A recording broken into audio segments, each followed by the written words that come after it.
नमस्कार बच्चों, आज हम कक्षा 7 का सामाजिक का पाठ 3 पढ़ेंगे। राज्य शासन कैसे काम करता है।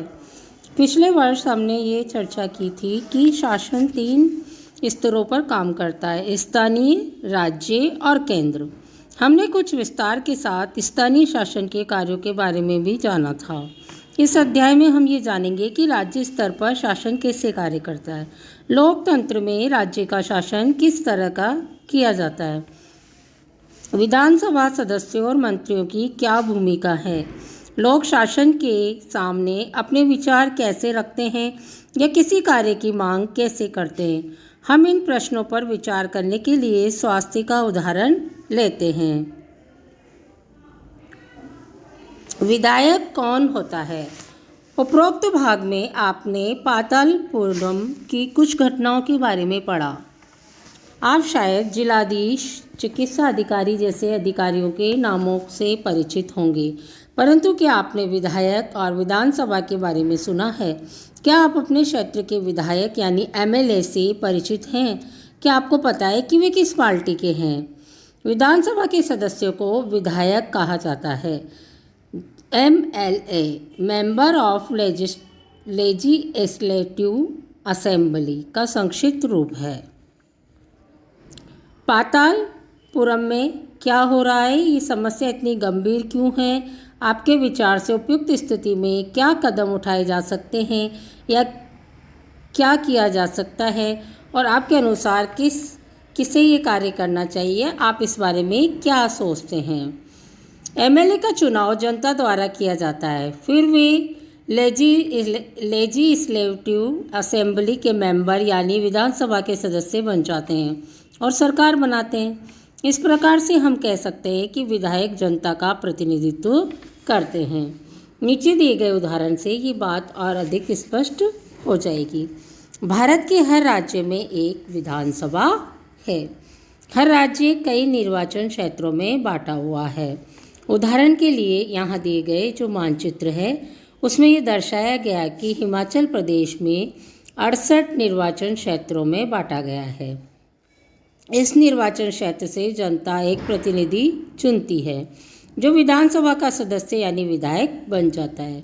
आपने ध्यान दिया होगा कि चुनाव में लोग अलग अलग पार्टियों के नाम से खड़े होते हैं, इसलिए वे विधायक अलग अलग राजनीतिक दलों के होते हैं।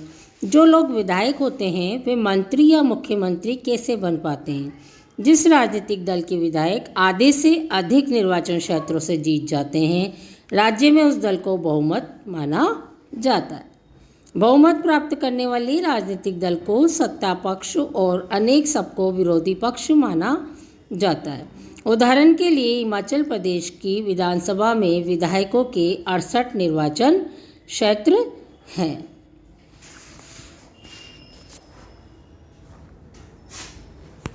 हिमाचल प्रदेश 2017 में हुए विधानसभा चुनाव के परिणाम। राजनीतिक दल, चुने हुए सदस्यों की संख्या, जैसे भारतीय जनता पार्टी में थे 44, आईएनसी में थे 21, मार्क्सिस्ट में थे 1 और जो किसी भी पार्टी के नहीं थे अन्य वो थे 2। तो कुल कितने हुए 68। विभिन्न राजनीतिक दलों के उम्मीदवारों ने 2017 का विधानसभा चुनाव जीता, वे विधायक बन गए। विधानसभा में कुल विधायकों की संख्या 68 है, इसलिए बहुमत प्राप्त करने के लिए किसी भी राजनीतिक दल को 34 से अधिक विधायकों की आवश्यकता होती है। भारतीय जनता पार्टी के 44 विधायक होने के कारण उन्हें बहुमत मिल गया, वे सत्ताधारी दल के सदस्य बन गए। अन्य सब विधायक विरोधी दल के सदस्य बन गए।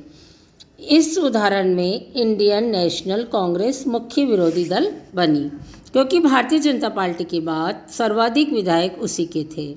विरोधी पक्ष में कुछ अन्य पार्टियां भी थी, कुछ निर्दलीय उम्मीदवार भी थे जो चुनाव जीतकर आए थे।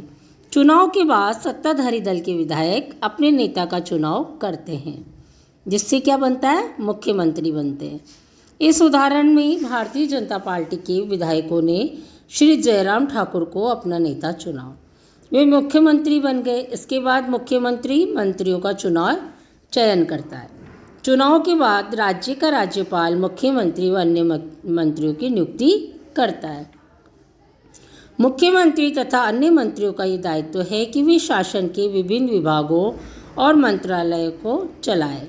उनके अलग अलग कार्यालय होते हैं। विधानसभा ऐसा स्थान होता है जहां सभी के विधायक, चाहे वे सत्ताधारी दल के हों या विरोधी दल के, विभिन्न विषयों पर चर्चा करने के लिए एकत्रित होते हैं। इस तरह कुछ विधायकों को दोहरी जिम्मेदारी हो जाती है, एक विधायक के रूप में, दूसरी मंत्री के रूप में। इसके बारे में हम आगे पढ़ेंगे। विधानसभा में एक बहस। आफरीन, सुजाता और उनके विद्यालय के कई अन्य विद्यार्थियों ने विधानसभा देखने के लिए राजधानी की यात्रा की। विधानसभा एक अत्यंत भव्य और प्रभावशाली भवन में स्थित थी। बच्चे बहुत उत्सुक थे। सुरक्षा जांच के बाद उन्हें ऊपर ले जाया गया। ऊपर एक दर्शक दीर्घा थी जहाँ से वे नीचे एक विशाल हॉल को देख सकते थे। हॉल में डेस्कों की अनेक कतारें लगी हुई थी। ये विधानसभा उन दिनों की किसी तत्कालीन समस्या पर बहस करने वाली थी। विधानसभा की बहसों में विधायक अपनी राय व्यक्त कर सकते हैं, संबंधित विषय पर प्रश्न पूछ सकते हैं या सुझाव दे सकते हैं कि सरकार को इस संबंध में क्या करना चाहिए। सदस्य इस विषय पर जो प्रतिक्रिया व्यक्त करना चाहे कर सकते हैं। इसके बाद मंत्री प्रश्नों के उत्तर देते हैं और सदन को आश्वस्त करते हैं जरूरी कदम उठाए जा रहे हैं। मुख्यमंत्री तथा अन्य मंत्रियों को निर्णय लेने होते हैं, सरकार चलानी होती है। हम प्राय उन निर्णयों के बारे में सुनते हैं या समाचार चैनलों या समाचार पत्रों में उनको देखते और पढ़ते हैं। हालांकि जो भी निर्णय लिए जाते हैं उन्हें विधानसभा के सदस्यों द्वारा अनुमोदित किया जाना होता है। लोकतंत्र में विधानसभा सदस्य मंत्रियों, मुख्यमंत्री से प्रश्न पूछ सकते हैं, किसी अन्य महत्वपूर्ण विषय पर बहस कर सकते हैं, निर्णय ले सकते हैं कि धन कहाँ खर्च किया जाना चाहिए आदि। इस तरह मुख्य अधिकार उन्हीं का होता है। विधायक एक। अखंड गांव के मेरे निर्वाचन क्षेत्र में पिछले 3 हफ्तों में हैजे के कारण 15 लोगों की मृत्यु हो चुकी। मेरे विचार में सरकार के लिए बड़ी शर्मनाक स्थिति है। वह सरकार जो अपने को प्रौद्योगिकी में सर्वश्रेष्ठ घोषित कर रही है, हैजे जैसी साधारण बीमारी को रोकने में असफल रही है। मैं स्वास्थ्य मंत्री का ध्यान इस ओर आकर्षित करना चाहूँगा कि वे स्थिति को नियंत्रण में लाने के लिए तत्काल जरूर कदम उठाए। विधायक 2। मेरा प्रश्न ये है कि सरकारी अस्पतालों की दशा इतनी खराब क्यों है? सरकार जिला अस्पतालों में डॉक्टरों व चिकित्सा कर्मचारियों को ठीक से नियुक्ति क्यों नहीं कर रही है? मैं ये भी जानना चाहूँगा कि सरकार इस स्थिति का सामना किस प्रकार करने जा रही है, जिससे लोग बड़ी संख्या में प्रभावित हैं और ये संख्या बढ़ती ही जा रही है। अब ये महामारी का रूप ले चुकी है। विधायक 3। मेरे निर्वाचन क्षेत्र में तोल पट्टी में भी पानी की कमी की गंभीर समस्या है। औरतों को पानी लाने के लिए 3-4 किलोमीटर चलना पड़ता है। मैं जानना चाहूँगा कि पानी पहुँचाने के लिए कितने टैंकरों को काम में लगाया गया है, कितने कुओं और तालाबों की सफाई करवाकर उन्हें संक्रमण मुक्त किया गया है। धन्यवाद बच्चों, आज हम यहाँ तक ही पढ़ेंगे।